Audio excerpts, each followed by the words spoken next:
hope. Yeah, there you go. Okay, good.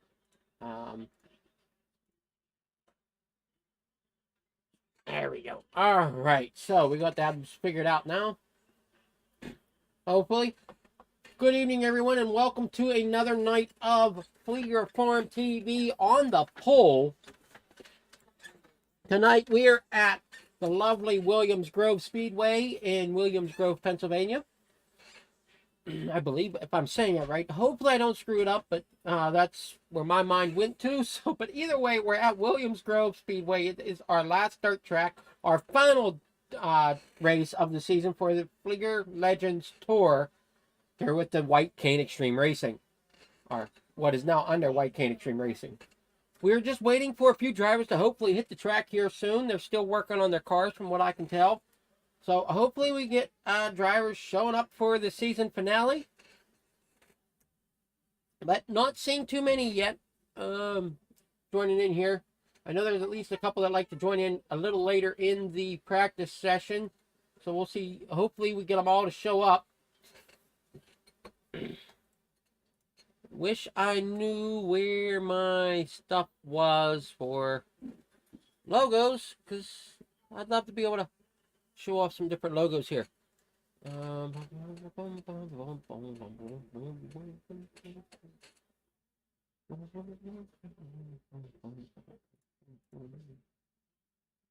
Yeah, I'm not sure what happened. Oh, wait, this would be what? Okay.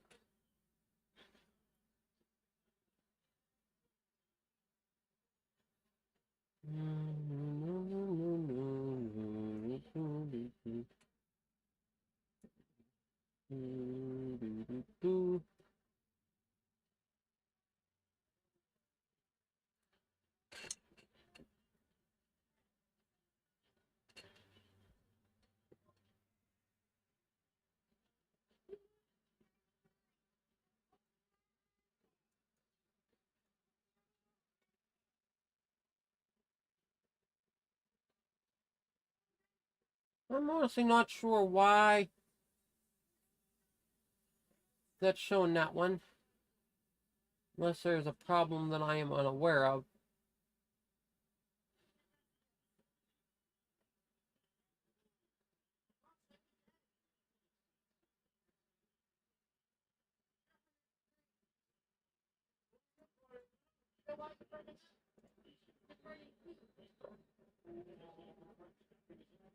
Well, we're still waiting on a couple drivers to show up. While we are waiting on drivers, how about we take a listen to one of the sponsors, or shout-outs, I should say, a shout-out of the league. I want to shout out to White King Coffee. So, short break here while I'm still looking at the drivers to see when they're coming on the track. The only thing worse than being stuck at home is being stuck at home without coffee. We can't let that happen. Browse our selection and order online. From sweet to tangy, hot or iced, we have something for you. White King Coffee, because every cup makes a difference. Cheers. You know what would make that better? A cup of White Cane coffee. Wow, that really is great coffee. White Cane coffee, because every cup makes a difference. Welcome back to the broadcast. We're still looking for some drivers to make some lap times here in practice. We still got 14 and a half minutes here of practice left to go here at Williams Grove. Hopefully we get people to show up. Not sure where everybody's at tonight. Hopefully they're not out snoozing somewhere. But we'll see. Let's take a look here at our another shout out to the league. I want to shout out to the Lions Club International, and this is their 2022-2023 service video from their international president. Thank you.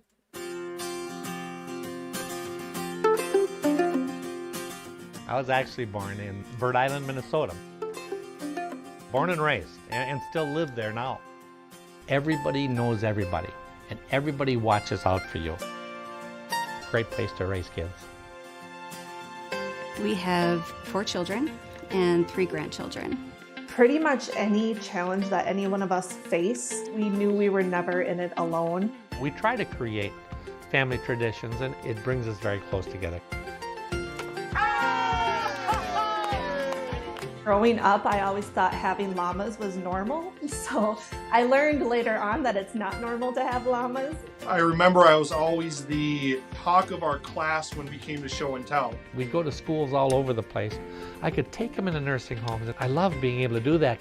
We've had kangaroos. We've had a Sicilian donkey. I had to put my foot down and say no to the camel because I don't think we needed a camel in Minnesota. He just does everything in a big way, and Lori tends to wind him down a little bit and get him back to earth. She helped us out. There's nothing that I couldn't share with him. We can have conversations about anything. And I use her as a huge sounding board. We have that mutual respect for each other as husband and wife, as business owners, as people who are donating hours to the community. Thank you. What else do we need, Grandpa? When our local grocery store was about to go under, he very quickly got together a group of community leaders and decided that he was going to keep that grocery store alive. Have a great day. Appreciate it. He's so connected to family and community, and that's something that his parents instilled in him, and that carries through with everything that he does. I'm so grateful that I had a great set of parents that instilled those morals and values. I'm the youngest of 8 children. He was actually pretty shy, unless it came to sports, of course. My entire life with my family and playing in sports, we had to count on each other to be able to do things. It was everybody working together, and we've always been there for each other. I think this is the last one we had in that picture. We ended up sitting on their lap. That was the one that started it all, you know. A family that really enjoys being together and loves to have fun. I look back and my dad was laughing and smiling all the time. He was so positive on everything. He worked very, very hard. He started this propane company up in 1952. Our whole family has been entrepreneurial. He's always told us that when you have a skill, you don't keep it. You share it with other people. When Brian and Kevin first started the business, they started selling Apple computers to local business people. We started right out of college in 1979.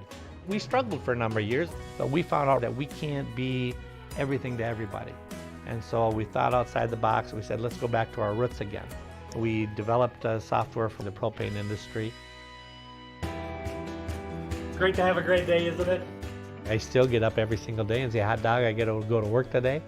When you really enjoy things, it just makes life so much easier. And if I don't enjoy it, we think, okay, how are we going to change this? And how can we make it better so it is enjoyable? I think Brian's biggest attribute is his ability to think outside the box. I just love figuring things out. And that's why I think I like programming so much, because you can figure the flow and what if this happens, you got to go here or you got to go there. He kind of imagines like, well, what if we did it this way? And you're thinking like it's going to be the worst idea ever, and it ends up working.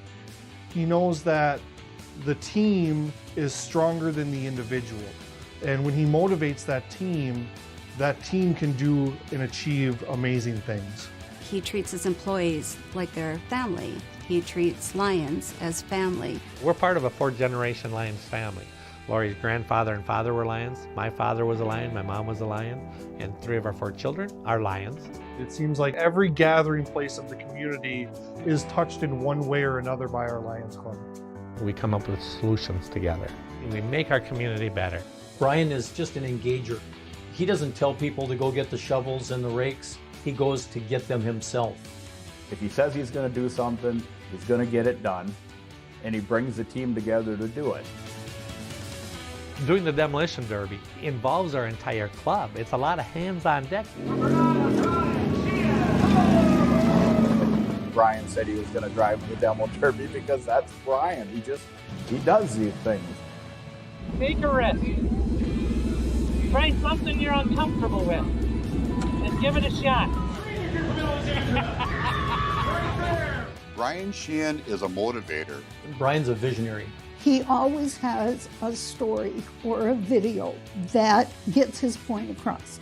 He just engages people. He brings people in, and he does it in a way that it's very fun and it's relatable, but he gets the business done too. He just lights up a room, and I think that's what he's going to do to Lions International. He wants you to succeed. He wants you to be the best Lion you can be. I want everybody to be accountable and hold themselves as to how can I be accountable to have a better club? He listens to everyone, no matter who that person is, no matter where they are from. He's going to get everybody working together. I think we're in for a really fun ride. We got to have some fun in our clubs. But yet I know we're going to get a lot accomplished and we're going to do things for our community. We're all in this together.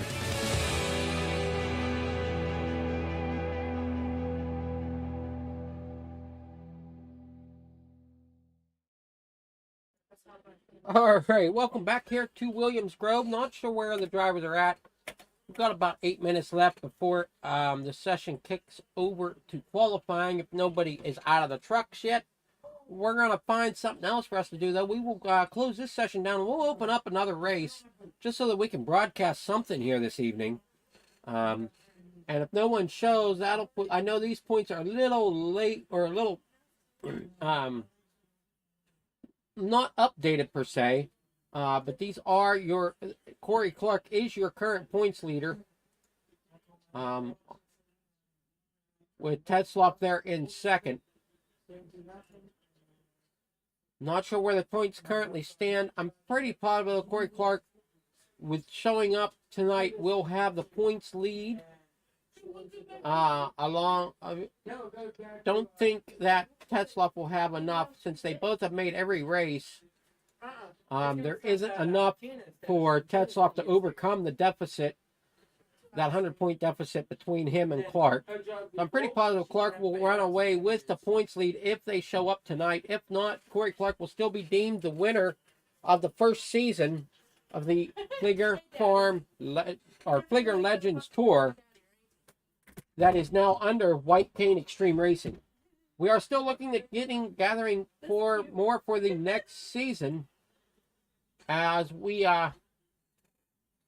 get rolling into the new year. There'll be some hosted races put up for recruitment races between now and the new season, so please keep an eye out on iRacing for those.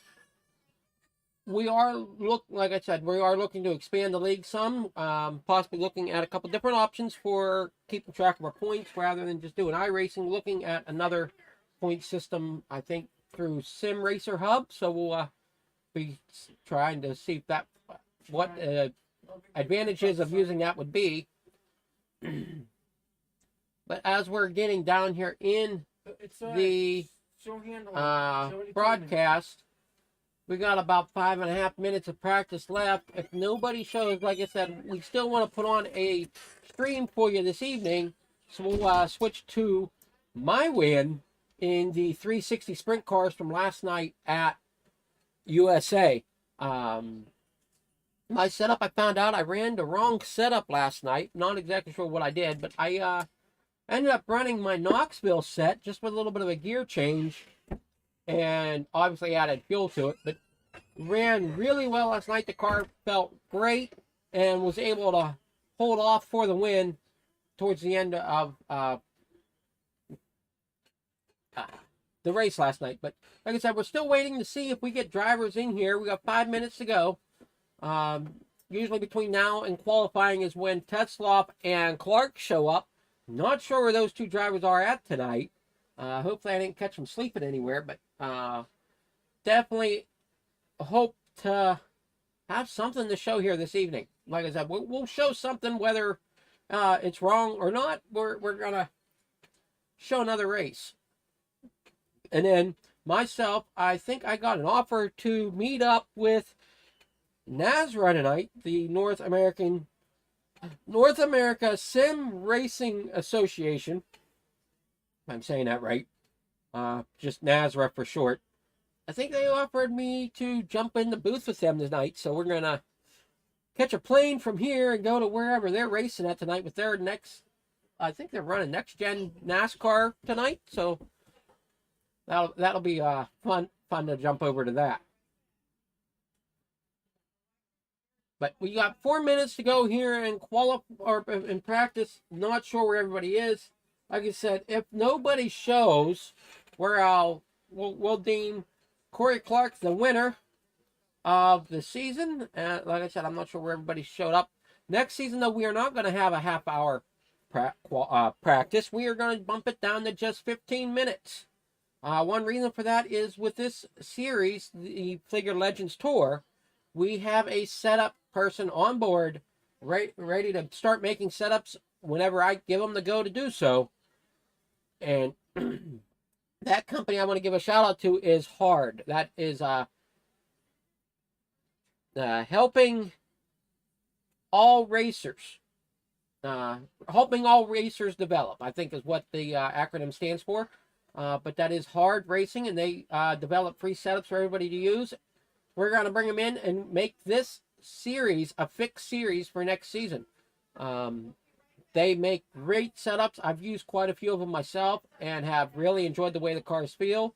So I think they'll have a blast making them for us too, since the Fleeger Legends Tour is a little, definitely takes the extreme racing aspect of White Cane Extreme Racing to the limits, running the Legends pretty much anywhere on the ground. We are running them at rally courses. We are running them at oval, road, and dirt oval, as we are supposed to be doing this evening, but I'm not seeing anybody willing to come out this evening. Not sure exactly why, but just, I don't know, schedule conflicts or something, but I'm just not getting the turnout that I was hoping for this evening. Like I said, we'll give it here a little bit longer, and if nobody shows, we'll switch over to a 360 race that I participated in last night at the lovely USA. I must say, I have great luck at USA. Really enjoy that track. That track's either a love it or hate it track, similar to my other favorite, Lernerville. Lernerville was where I got my first 305 win with a slider coming off the bottom last corner for the win. Not sure if I touched the guy coming off the corner. If I did, I've apologized numerous times whenever I'm able to. But definitely hard racing to the line on that one. Definitely enjoyed it. So we're down to almost a minute left here in practice. And don't think anybody's going to end up showing if I don't get somebody soon. Yep, nobody's jumped in session yet. So unfortunately, this looks like it's going to be a bust. And Corey Clark is going to be the Season 1 winner of the Fleeger Legends Tour. So we want to congratulate Corey on that. Tetzloff will take third. I believe since we didn't have any others show up, that'll put Runkle, although he didn't run as many races as he would have really liked to, he's going to pull off third for the points. As you see there, the top five, that's going to be the way your season finishes out. With Corey Clark first, Tetzloff second, D.V. Runkle third in points, Billy Roberts fourth, and Mike Vitale there in fifth. Hope to see some of these guys come back for the second season. Unfortunately, though, we are switching from a free division over to a paid division. We're going to talk about, we're still throwing the works around getting a free division going. It's kind of like a farm style league for the main league. So checker flag waves here in practice. Nobody shows, so unfortunately that's going to close out the session, I believe, since nobody showed up. I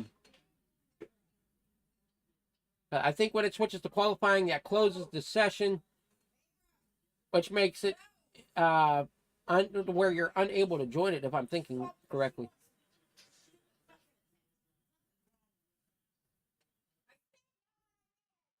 So, sorry for the background noise, but again, we're going to switch over from this race. Obviously, like I said, this was kind of a bust. We're going to switch over, though, to our replay.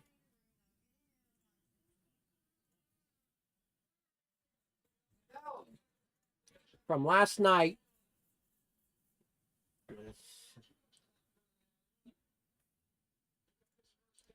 And we're going to take a look at the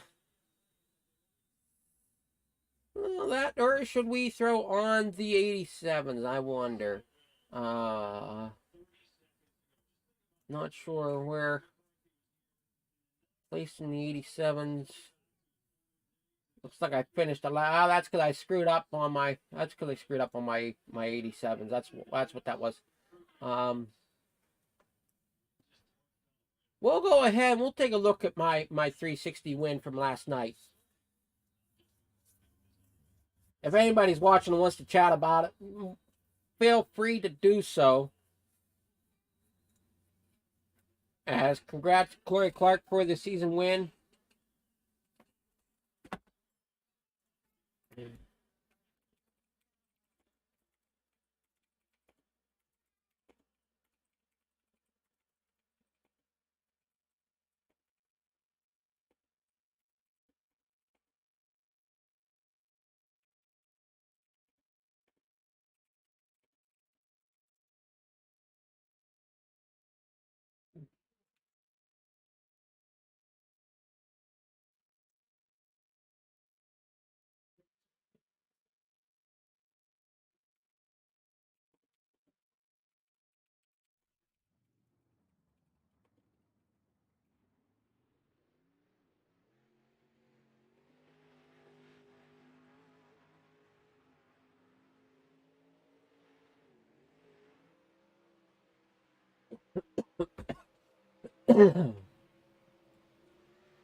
All right, so as you see here, we are now up with the replay.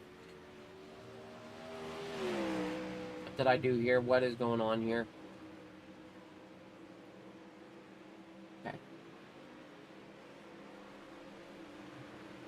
So this is practice from last night. Well, I gotta turn the map off somehow. Turn the map off. It is. Okay. I'm not sure why my SDK is hooked up for this profile, but it is.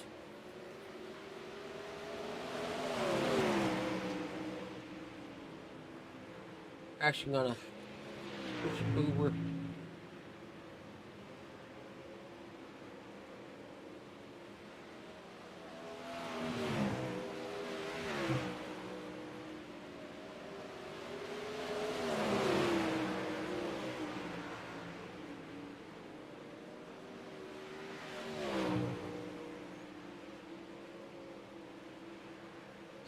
Got our sponsor there on the left side of the screen this evening.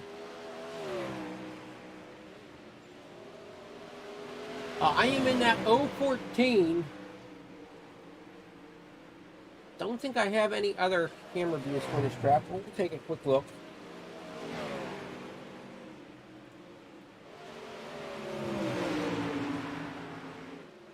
Oh, there I am in the 014. Diabetes Awareness Month for the month of September. Running okay in practice. I am the number one in the service. So if you're looking at the scores scrolling across the top there, I am the number one. Or no, I guess I am number 14. There is my driver thing did override. So I am the number 14, the custom number 14 going across the top. I believe, yeah, there's going to be another 14 on the grid. But this is November, which is Diabetes Awareness Month. Actually, tomorrow, November 14th, is Diabetes Awareness Day. That is World Diabetes Day. So please make sure if we can help try to find a way to deal with diabetes a little better. From my understanding, the numbers is the 7th leading cause of death, but I'm not positive on that. I don't have my my Lions District 14N pamphlet in front of me to give it information like that, so unfortunately. But we are still here with practice, so looks like there's about another 2 or so minutes. I'll see if I can jump ahead here to qualifying. So jump ahead to qualifying. Take a look at my lap here. I was third in qualifying, but ended up having, or third in practice, I should say. Qualifying, I made a couple adjustments to the car. Car felt great, and I come out and laid down a great lap time from what I can think. I think it was an 18.6 something. The number 4 of Kyle Easter laid down the same time. I think it was like an 18.631 or something like that. It was my first lap, so whatever comes up there. Oh, 16.36, 18.636.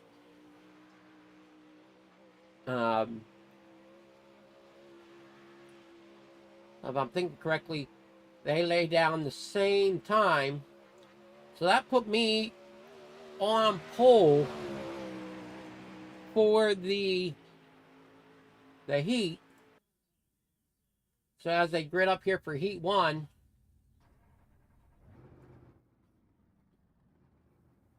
there's me, Adam Fleeger on the front, Justin Sherwood third on my outside. I think this is, yeah, that's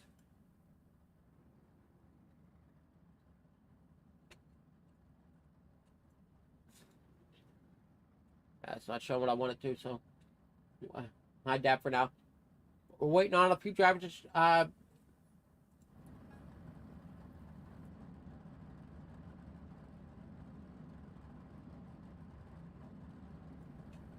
All right, so there I am in the 014. They're on the inside of row 1. The number 8 of Justin Sherwood in number 2. Phil Saunders in 3rd. John O'Connor there in 4th. Cody Ewan there in 9th. It'll be Brad Farrell in... Brad Farrell there in 6th.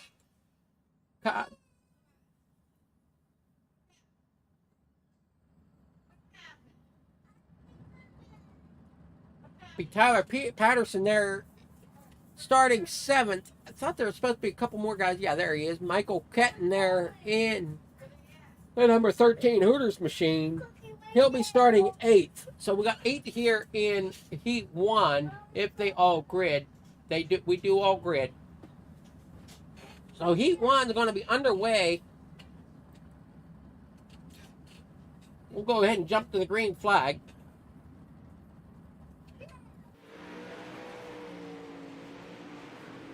So green flag waves. I take off. John O'Connor there in 2nd now. There's a battle for 3rd place between 64 and 93.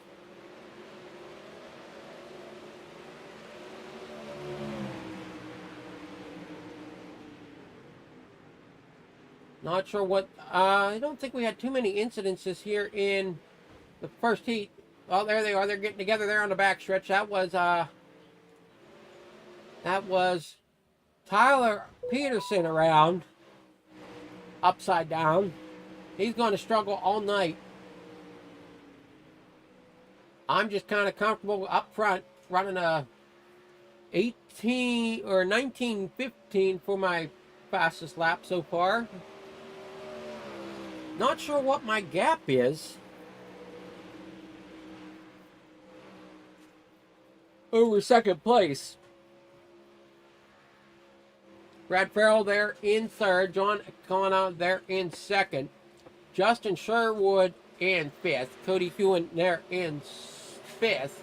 Phil Saunders 6th. Michael Kenton there in 7th. And Peterson there on pit road at 8th.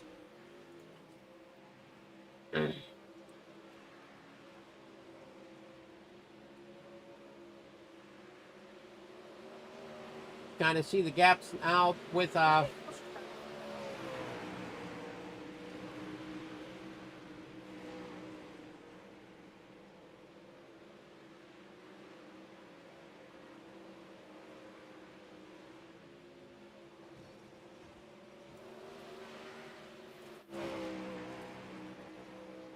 Adam Fleeger, myself out front. Don O'Connor is still trying to chase me down in that number 10. He's number 10 on the scoreboard as well.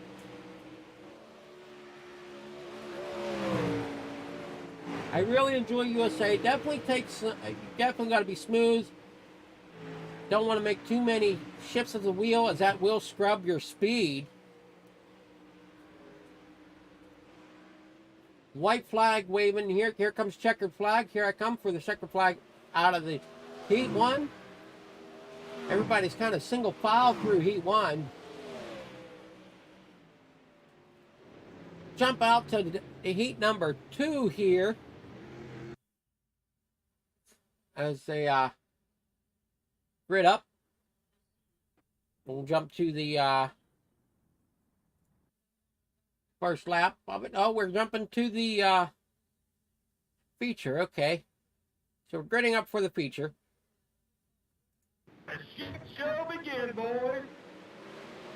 Some radio contact. Oh, there is some contact that happens through turn 1. Not sure exactly what happened.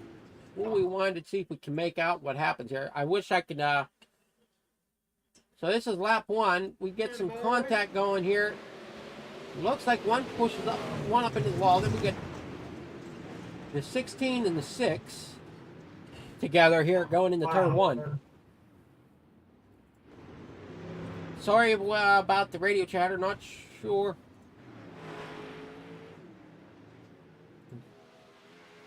So it has me listed back here for the moment. Guess that's so I get caught up to the pace truck. Wait for the scoreboard to finish itself out here. But I should still be holding the lead. This is Sherwood, or the number 3 of Anthony Pearson. Justin Sherwood in the number 8 behind him. Cole Berry in the number 12. Jonathan Feith there in 5th. Oh, John O'Connor has moved up into 4th. He takes it to pit road.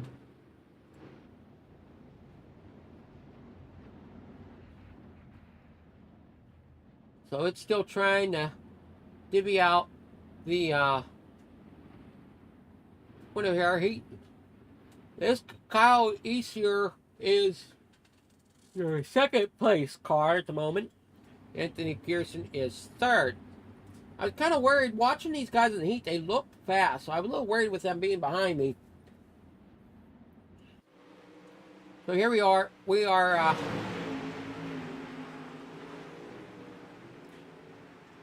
showing.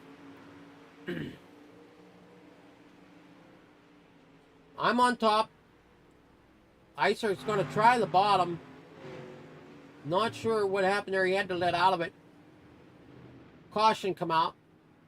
Not sure what that caution was for, as this race was riddled with cautions. See if we can get something straightened out here. Well, that car was tangled up in an earlier incident. Ends up in the wall again. Up and over.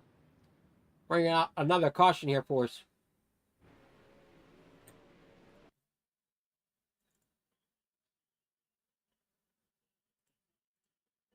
What happened here?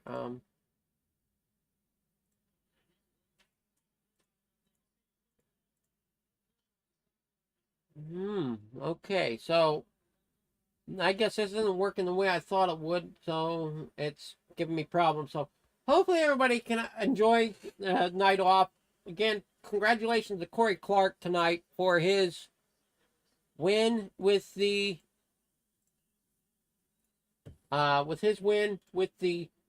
Fleeger Legends Tour. We're gonna have a word from the Lions Club Kids Sight Program, helping fighting vision problems within kids and adults. One of the big global causes for the Lions Club is their vision. So please take a word from them, and we'll catch you in our next broadcast tomorrow night.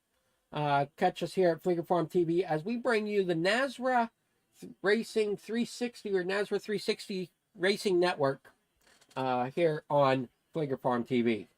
Everyone have a great night.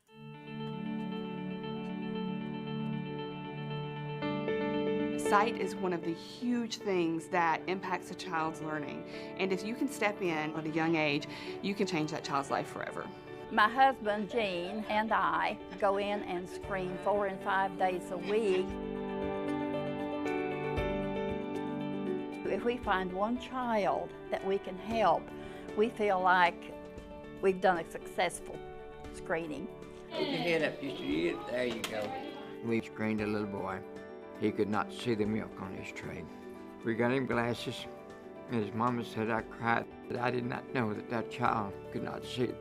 I could see with my glasses on. My son was 3.5 when the Lions Club screened his eyes. We discovered that my son had amblyopia.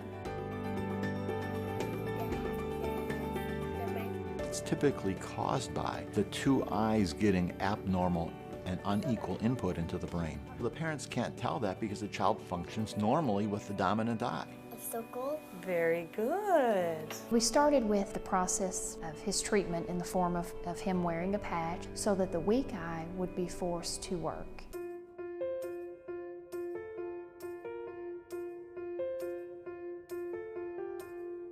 The devices we use today are easy to use. You can do very simple training. And you get those green circles.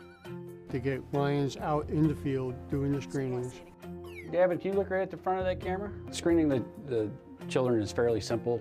Within 30 seconds of taking an image, we can determine if the child is referred for further testing or has passed the screening. What really made this possible is the development of technologies that allowed the detection of risk factors for problems that cause vision loss in children. The camera checks for 13, 14 different issues with the eye. And it brings up astigmatism, amblyopia. There's a number of issues that come up. One of the great things is the follow-up, to really make sure that the children are being seen by a professional to get those vision problems corrected. The biggest way that this has now grown is that the pediatricians recognize that this technology works.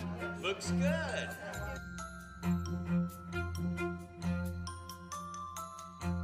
Every referral is a success story in my mind because we found somebody that needs some help. Lions screened over 500 kids today. How many people can say that? How rewarding that is to know that you've served your community in that manner. You don't get paybacks like that very often. Avery's on the brink of turning 16. He's a very bright young man, and he is a very good athlete, and we attribute all these things that he's able to do now because his vision has been saved through the Lions. We all have a story as to why we joined the Lions Club, and for me, my story is personal. The Lions Club saved my son's vision.